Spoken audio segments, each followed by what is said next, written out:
Welcome to Wanna Be Clutter-Free, formerly Wanna Be Minimalist, the podcast for busy families who are tired of the chaos, fed up with being overwhelmed, and ready to enjoy life again. Each week, we talk about how to let go of the clutter so that you can focus on the things that actually matter. And it's not just physical clutter. We talk about the mental and emotional stuff too, because if it's holding you back, it's time to ditch it. I share what I've done in my own life to declutter, organize, and calm the chaos, but you won't just hear it from me. There are amazing guests too. It's practical, doable, and simple for those of us that want to be clutter-free. You're listening to the Wanna Be Minimalist Show with Deanna Yates, episode number 121. On today's episode, I'm chatting with Stephanie Seferian, a fellow minimalist podcast host, about sustainable minimalism. We totally geek out on our shared joy of living fuller lives with less stuff, and there are some really authentic moments that I think you'll love. It's all about growth and finding the best path for you and your family, and knowing that we might not be perfect, but we're willing to do it anyway. Well, hello, my wannabe minimalist friend. Welcome back to the show. Thank you so much for joining me today. If this is your first time here, well, welcome to the show. I am honored to have you, and I hope that you enjoy what you hear and you come back for more. Today, I am excited to bring you my conversation with another minimalist mama.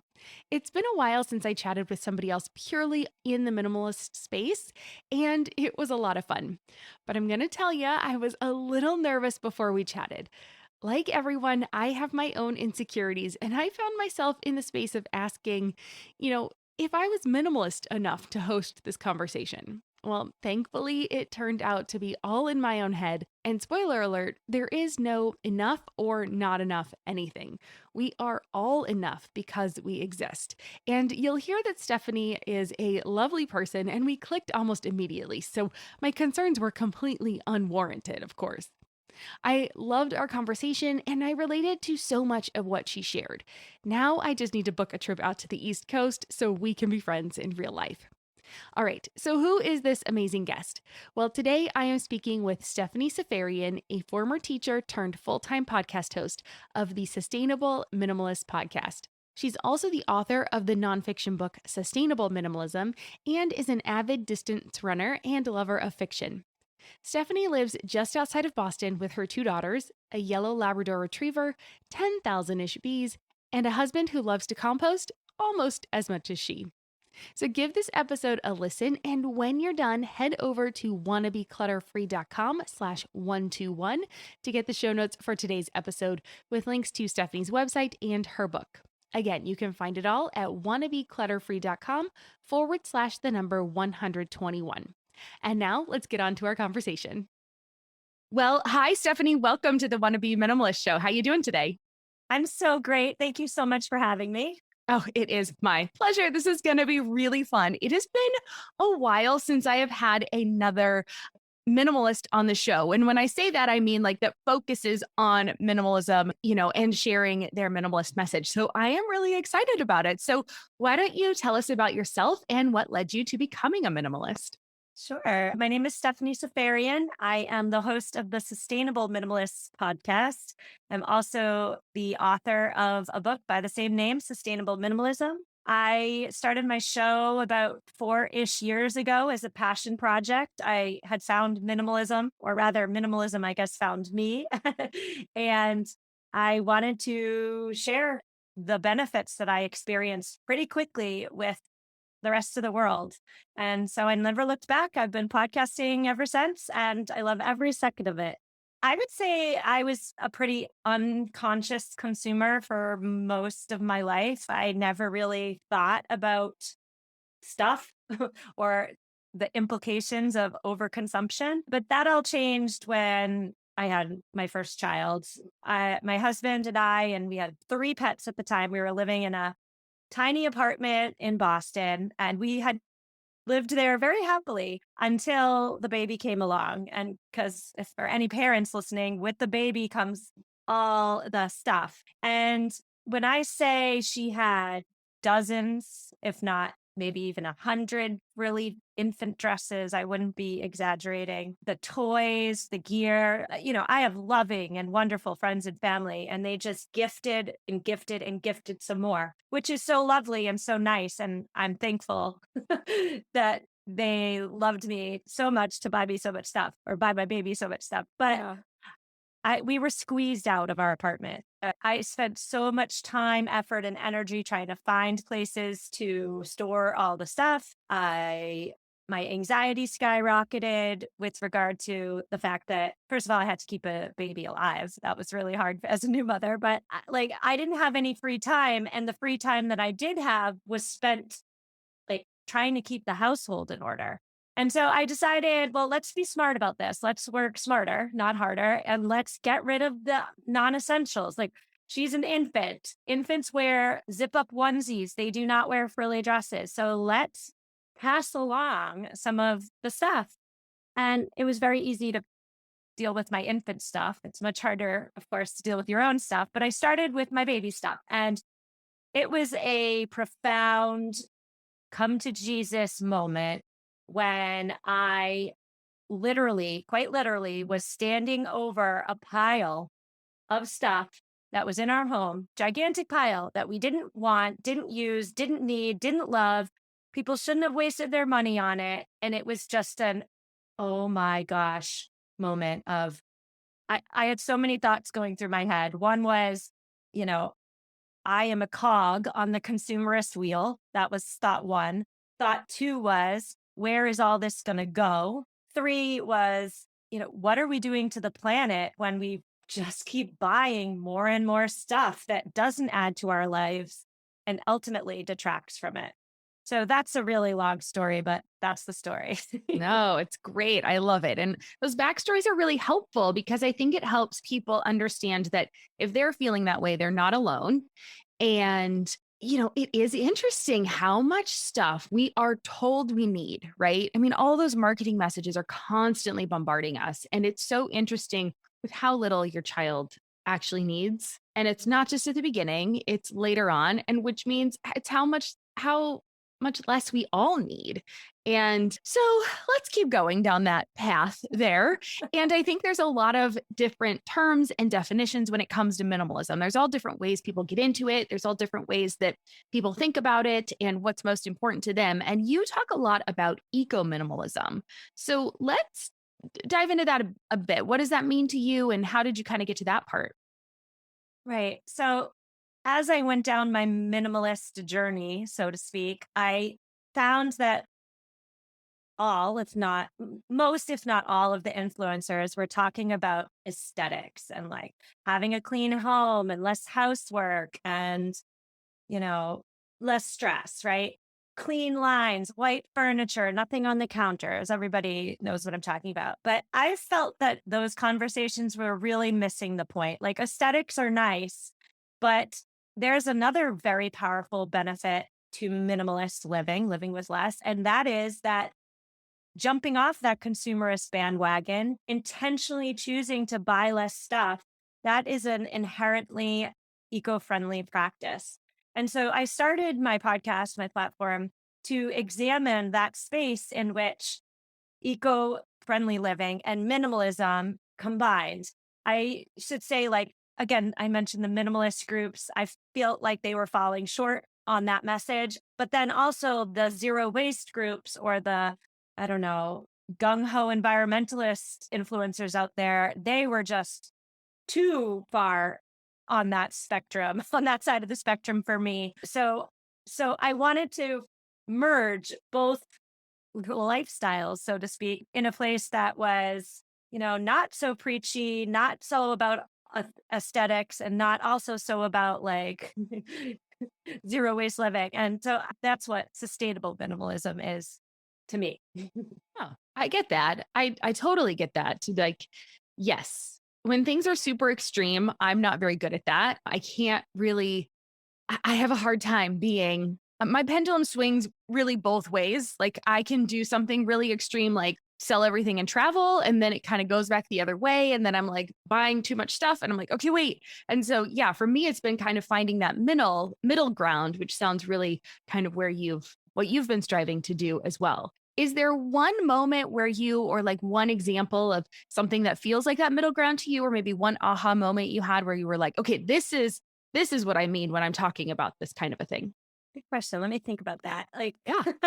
well, a great example would be the inherent pull of these two lifestyles, right? Mm, Like, a minimalist theoretically would want to get rid of everything or everything that doesn't have value or use or is aesthetically pleasing. Whereas somebody on the other side of the spectrum, an environmentalist, a zero waster, they would want to theoretically keep everything because they wouldn't want stuff to go to waste. And so I say it's not either or. There is a middle ground, and the middle ground's where I live, and it's a great place. So come on over. It's a place where, yes, we do keep and repurpose glass jars, let's say. That's an eco friendly habit. But I'm not going to keep every single glass jar in existence that passes through my house. You can minimize the excess and repurpose jars. Like, it doesn't have to be either or. I hope that makes right. sense. Yeah. It's almost like you just are a little bit more conscientious about what comes in the first place so that you're not having to declutter as much. So you're not having, you're kind of satisfying that minimalism on the front end where you're bringing less in to begin with. And then the eco side, where since you didn't bring as much in, there's not as much to let go of. And so you're not wasting as much as well. Did I Right. get that? Yep. You got it. Okay, Perfect. perfect. Okay, great. So let's talk about wanting to be a minimalist and being clutter free, because I think it has a lot of challenges. And knowing that you have children, I think you have two children, right? Yes. How were you able to manage, those challenge in your everyday routine? So once you kind of purged from that first baby stage with the frilly clothes, what did you do then to make sure it didn't pile up? Or if it did pile up, how do you deal with all of that current influx that continues to come in?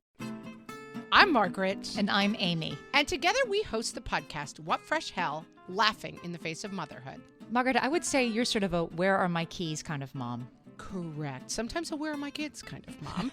While you're, Amy, more of a we were supposed to leave 35 seconds ago, mom. I mean, touche. In each episode of What Fresh Hell, we come at a topic from our usually completely opposite perspectives. I bring the research. And I bring kind of the gimlet eye. Like, is that research really going to work, people? And almost 10 million downloads later, we're still laughing. We also talk to experts in the parenting field, plus parents with stories we can all learn from. We make each other laugh, we challenge each other's assumptions, and we have what we think is the best parenting community on the internet. Check out What Fresh Hell? Laughing in the Face of Motherhood wherever you listen to podcasts. Okay. So yeah, I get asked this question all the time. All the time. And I think people assume that my house is clutter free because I am a sustainable minimalist. That is not true. The clutter, staying on top of the clutter, whether you're a mom, whether you're not, whether you're single, whether you have a partner, like, clutter happens. Life is messy. Yeah. Living is messy. And so I think the question, I mean, yes, declutter first, sure.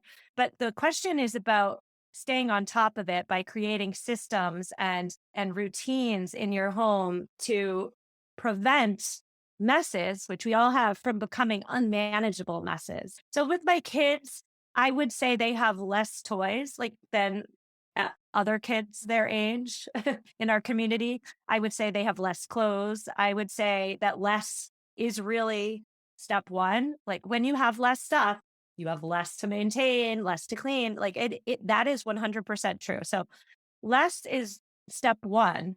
Step two, with children specifically, is trying to instill in them the value, or I guess the reality that in this home we do things differently. I say that to my children all the time. My 8-year-old is really starting to push back. Her new thing, her best friend has an Alexa, and she really wants an Alexa. I don't even know if she knows really what an Alexa is, other than the Amazon, hey, Alexa thing. Yeah. Okay. I was wondering if I didn't know, like, a new toy. I was like, what? Yeah. No, Okay. So just checking. I think she likes it because her friend has one and they can tell it to play music and then they can dance. I don't know. I think that's what it is. But so she sees her friend having this item and she wants it. And when I say no, there's significant pushback.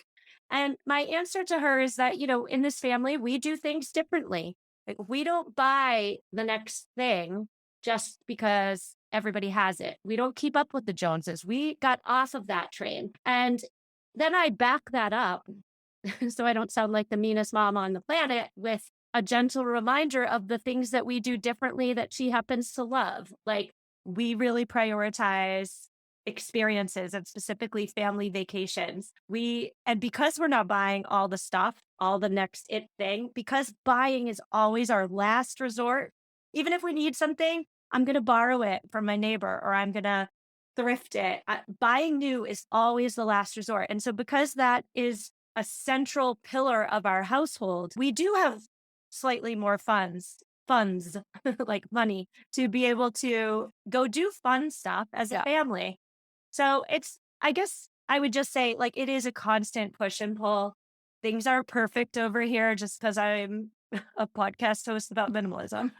There is no such thing as perfect. And I'm a wannabe minimalist. By no means am I, on this idealist route myself. So no, I think it's great. I love it. You have funds for fun. I love it. And I think we do a lot of the same thing. Does it help? Like, something I would think is like, well, okay, so she wants the Alexa. So we're thinking, like, let's figure out why she wants Alexa. Does it help then if you say, well, we have, like, in our house, we have Sonos speakers. My husband is a huge audiophile. Like, he loves music. He plays guitar. Like, it's a big thing for him. So music is big in our house. And so for us, it's just more of, we don't have the smart devices that are, I've turned Siri off on my phone. Like, I don't like the listening things either. So, but we just can manually play something on it. So, I think are on that same page. And so it's just like, well, we can't just say, hey, Alexa, play this thing, but we can go to our phone and type in what we want it to say or what we want it to play and then go ahead and play it. So yeah, maybe just a few of those workarounds is kind of how we do that in our house because they're going to be influenced by their friends. And so I appreciate that you've said that and kind of said like, that's okay. Like, it's okay. My job is to be the mom, right? My job is not to be the store clerk that gives them anything they want. So, right. Yeah. What you said there really makes me think, like, what is the reason behind wanting this Alexa? It might be the music, but if I really dug in deep with her, and I will, because that's a great tip, but it might be that she wants to like have the fun house, the house that all the friends want to go to. And so I need to think about that a little bit more, but yeah. Going back to what you said, like, my job is not to be the fun mom and to like, my job is to create children Yeah. with like solid values as they move on into the world. So I'm fine with not being the fun mom all the time. I'm okay with that. Still be the fun mom sometimes. Like, that's okay. Yeah. So one thing we have in our house that has been really fun for us to do as a family is we have this scratch off book. It's called what is it? I don't know. It's like the family challenge. It's like the challenge book. There's like 50 challenges in it. You have to scratch them off and do it. I'll link to it in the show notes for anybody that's interested because it is super fun. Like we've done things like made a giant life-size board game, right? Like, and we just cut things out of cardboard and made, squares for things to do, whatever. And like, it makes us do stuff like that. We had to like taste test weird fruit that we've never seen before, like blind taste test it, makes us do weird things. So anyway, I think my kid kind of like my daughter's 9. She really digs stuff like that. So I'll send awesome.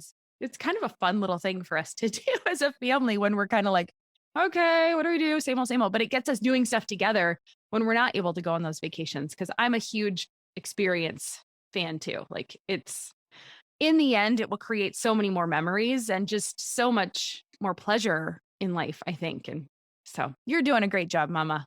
You keep it up. Thank you. No. So, okay, what's the hardest part then of being a minimalist mom for you? Is it that like where you have to say no?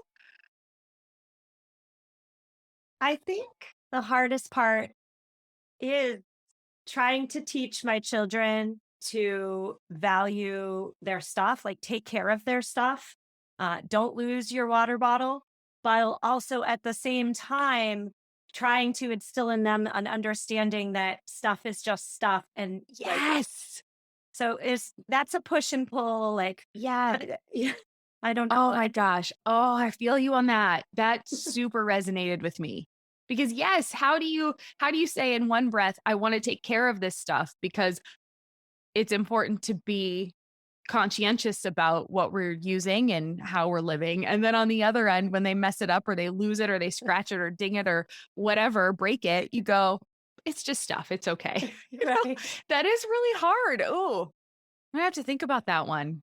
All Thanks. right. Well, Yeah, if you that's a come, good one. Whew, I love this. This is a really fun conversation. Okay, what's one of the easiest parts, do you think? oh my gosh, the easiest thing is that I don't have to clean my house before people come over. Yes. If people just pop in, I'm not embarrassed. I mean, is my house pristine? No, there's probably dust on the floor of the baseboards, but like there's not stuff everywhere. Yeah. So that's really helpful. Yeah, I love that. And that's a fine line for me too, right? Walking the line between comparison and like being comfortable in my own skin, right? Like I don't want people to feel like I always get nervous when I tell people the name of my podcast because I don't want them to not invite me over because they're embarrassed by their house or like have this giant expectation when they come over to my house. So I'm always kind of like I'm on my journey because it's not it might not be what you expect. And trust me, I put blinders on when I go to people's houses and I don't judge. So but I'm the same way. I feel exactly the same way that like, it's so nice to be able to have people just come on over and be like, yeah, come on in, whatever, it's fine. Like, it's Yeah. great. Yeah. So maybe it's just more of a comfort with how we feel in our home. We feel centered. So it kind of works out. Yeah. Like when I go to other people's homes, I'm not looking at their clutter. You're not, their right? clutter doesn't bother me. It doesn't even affect me. I don't even see it. Right. But when I think it's because when it's in my home and I'm in charge of maintaining the home, it really bothers me and I see it all. So Yeah. for anybody who's listening who thinks like, oh, I don't want to invite over the minimalist, like the minimalist isn't looking at your stuff. I agree. I totally agree. I'm not looking at your stuff unless you want me to help you. And then I will help you look at your stuff. But again, it's not judgment from my end. So awesome. Thank you for clearing that up. Okay. You were talking about your pillar, right? One of your pillars being that buying new is your last resort. Do you have any other pillars or house rules that you guys follow? That's really interesting. Yeah. So I have a bunch of them. Okay. What are some of your favorites? How much time do you have? Another one would be like, of course, quality over quantity. And so this can be when you're decluttering, let's say you're in your kitchen and you have 5 spatulas, like keep the quality one. Quality would be one made of silicone, not plastic. When you're decluttering your children's blocks, these days kids have like 10 different sets of blocks. A block is a block. So when you're decluttering the blocks, choose the ones made of real wood and natural based dyes, not the plastic junky ones that are going to break, right? So quality over quantity when you're decluttering, but also, when you do need to buy something and you've made the decision that you're buying it new. So we all need to buy stuff, even minimalists, even sustainable minimalists. And so I think that in 2022, companies just want their money, want our money. And so they will sell us a cheaply made product that's also inexpensive because we're much more likely to open our wallets when the price tag is low. And I suggest to my listeners to always push back against that. I mean, funds again.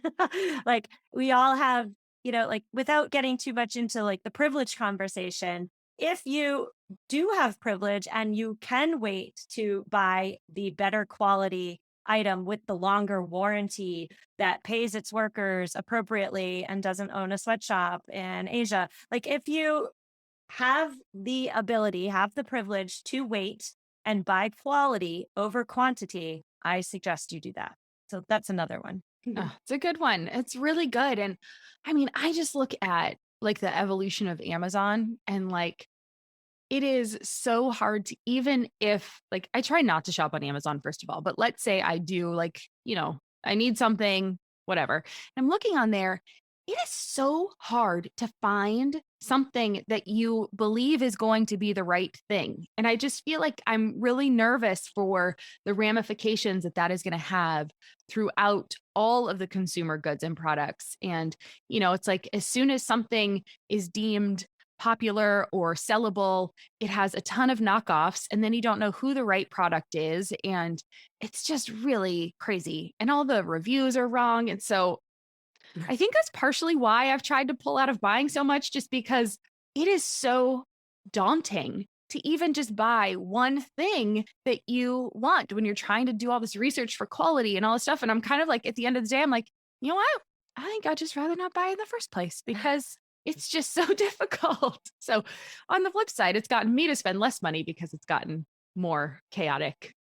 Yeah, right. And, I think we've gained a lot in terms of convenience with the rise of Amazon and online Yeah. shopping, but we've lost an awful lot too. And another pillar that we were discussing is to buy local whenever I can, keep my money in my own community, support a real person instead of, Jeff Bezos is a real person, but he doesn't need my support. My neighbors do. So when you do need to buy, like buy local, support a real person Yeah. with, who's trying to put real food on a real table. So there's another pillar for you as well. I love it. That's a good one. I love it. That's great. I'm gonna have to do you have all your pillars written down somewhere that we can find them? Yeah, in my book.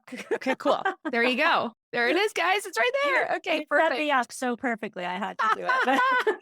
Hey, that's all right. I love it. Okay, let's talk about if you've ever strayed from your minimalism goals, because I did, and that's kind of what led me into minimalism, or like really more decluttering. Like I had said, we traveled, we sold 90% of everything we owned. And then when we settled back down in the States, we weren't very conscientious about what we brought in. We needed so much stuff. It was just kind of like, okay, yes, someone get this secondhand and that and whatever, and that's when it really got me. Like, that's when I was really like, okay, stuff is a problem and I've got to fix this. So how about you? Was there ever a moment you've kind of strayed, and what did you do to overcome it or kind of get back on track?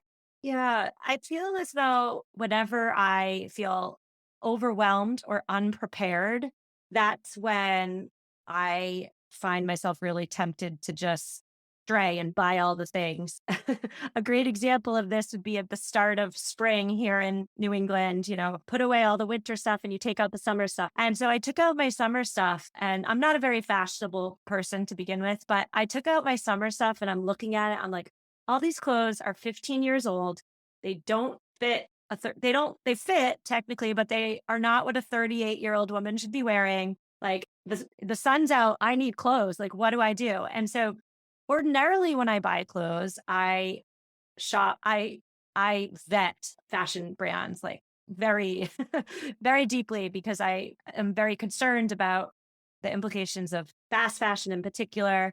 And so I just didn't feel like I had the time or the wherewithal, because I was, dressed poorly and I needed clothes. And so I think I went to the mall or something, or I never go to the mall anymore. The mall grosses me out, but I went and I bought some stuff and I definitely strayed, and I felt bad about it the next day. It's kind of like when you're on a diet and you're living, according to your values, you're living the way you want to live, but then you get hangry and all bets are off. And then All of a sudden you're eating a Snickers bar. It's like, I can't handle it. Yeah.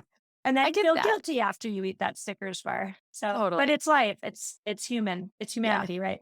For sure. Yeah. And I think, if you have gone 15 years without buying clothes, I think a few items you bought at the mall will be forgiven and will not offset the carbon problem in the world too much. So, but I get it, right? I mean, I think we hold ourselves to our higher standards.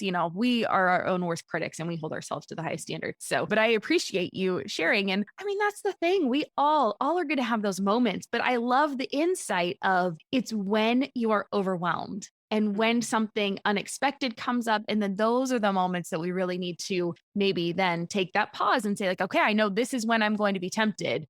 And either allow yourself to be tempted and say, look, I do so well 99% of the time, like this one time is going to be fine.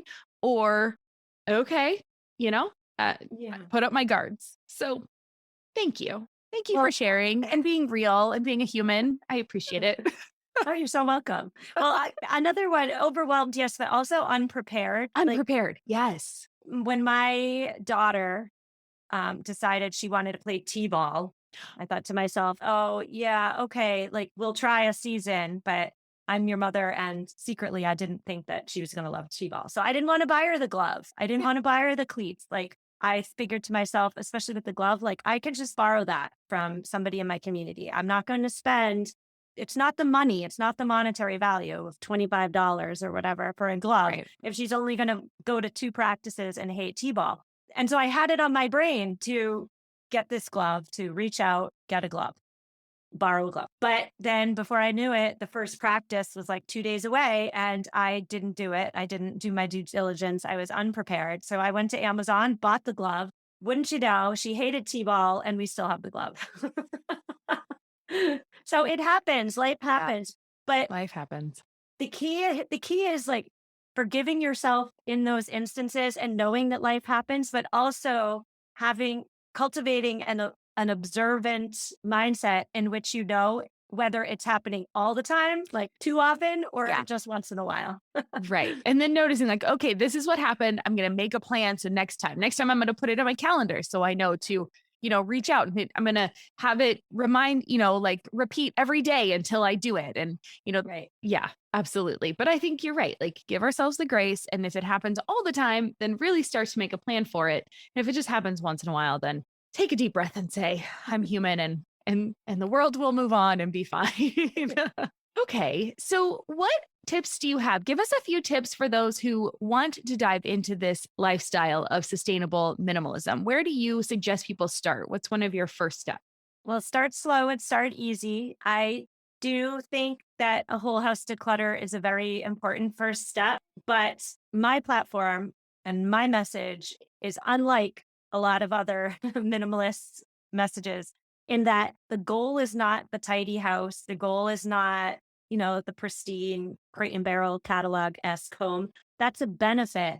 But the real purpose of decluttering is to have that aha moment, to distinguish between wants versus needs, to feel that kind of awkward, shameful feeling in your gut when you see all the stuff, literally see and hold the stuff that you spent your hard-earned money on and perhaps shouldn't have. So decluttering is not the end goal. Decluttering is step one. So if you're going to declutter, I'm sure you've covered this before, but pick a really easy, non-emotional room, or I always say the linen closet because there's nothing that's going to make you cry in the linen closet. But then if you're interested more on the eco-friendly side, I suggest you just start really darn slow and you pick one habit towards eco-friendliness that you feel as though you could reasonably incorporate into your life, just one, and knock it out of the park. Do it every single day until that habit is so well ingrained. It's not extra work. It's not extra stress. You just do it because you've always done it. And then once you've successfully incorporated that habit, you choose another and then another and then another. And you keep reading the news, you keep keeping abreast of what is going on with our planet, I think is a really powerful motivator. So a great first step towards eco minimalism would be, using your dryer less, hanging up your clothes. We tend to think we have no time to do anything anymore, but it takes 5 minutes to hang up your clothes. Your clothes will last longer, like 15 years. Your energy bill will go down because you're not using the dryer. Like there's just so many benefits. So that's like one super easy step, but I'll leave your listeners with that. That's great. I love easy steps. I'm all about easy. And yes, I do, talk about the tidy home. I don't want you to think you were like offending my listeners or myself. You are not. But I agree that it does start with decluttering, but I also feel like it can be so daunting for people that if we do start with these small steps, we start with these small habits, we start with watching what we bring in. And I think that's very similar with your eco-friendliness. It helps you kind of get out of that, just kind of the flow of what your regular routine is and what you are used to, what you have been doing for so long, because it is so hard to change our habit that if we can just take a minute to just tweak something a little bit and then really go all in on it, like you said, then it will have domino effects. and continue on and continue on. And you can then build on top of that. So I agree. I like that. So I am on board. Well, Stephanie, people are definitely going to want to find out more about you, talk about your book. So tell us where they can find you and get all this stuff. So I blog at mamaminimalist.com. So my podcast is the Sustainable Minimalist podcast. You can find it wherever you listen to podcasts. I release 2 episodes a week. I also, if you prefer your information in book form, I do have a book. It's called Sustainable Minimalism. You can find it wherever you get books. If your library doesn't have it, you can ask your library to stock it. And I so hope you come on over and join my little community. Sounds great. And I love that idea of asking your library to stock it. I hadn't actually thought about that. I love getting books at the library. I'm a huge fan of the Libby app where I can consume audiobooks and stuff, but good tip. We'll definitely make sure I'll check my library. And if it's not there, I will ask them to stock it. That's great. And then my final 3 questions. I absolutely love to end every interview with 3 rapid fire questions. And I've already talked to you about the first one. So I'm going to switch it up because normally it's what does minimalism mean to you? But we've already talked about that. So the first one now is, what is one of your favorite nonfiction books? Great question. So this is one of my favorite books because nobody knows about it, and it's an amazing resource. It's called The Slightly Greener Method. It's written by Tanya Harris. I had her on my podcast. I read her book from cover to cover. It changed my life. It's all about what toxins you should be avoiding in your stuff, when you buy stuff, in your food, and in your cleaning product. So if anybody is interested in those really deep, really murky topics, The Slightly Greener Method. Really Ooh, good. I love that. And I absolutely love supporting smaller books that are absolutely life-changing. So fabulous on all fronts. And then second question is, what is one of your favorite pieces of advice that you'd like to share today that maybe we didn't get to? All right, here's a super secret that I've never told anybody, but here we go. Fake it till you make it. That is what I tell myself whenever I am nervous or scared or anything. I fake it till I make it. Everybody is faking it till they make it, and you can as well. And anything in life that's scary, just do it and fake it till you make it. Oh, it's true. It's true. When we get in comparison mode, why do we think that other people know what they're doing? Nobody knows what they're doing, right? Like we're all just trying our best as we go along. So, so good. This is really fun. And the third one, what is making you happy right now? Ooh. What's making me happy right now is the fact that I'm home with the kids this summer. I'm getting to enjoy them. And this is what's actually making me happy. They're behaving, like not 100%, but overall they're behaving, and we 3 are enjoying our summer. So that's making me very happy. So I had great. I had like nightmares about, on the last day of school, the worst day of the year for parents, but I had nightmares leading up to the last day of school. Oh my gosh, so long, summer. It's going to be miserable, but it's been lovely.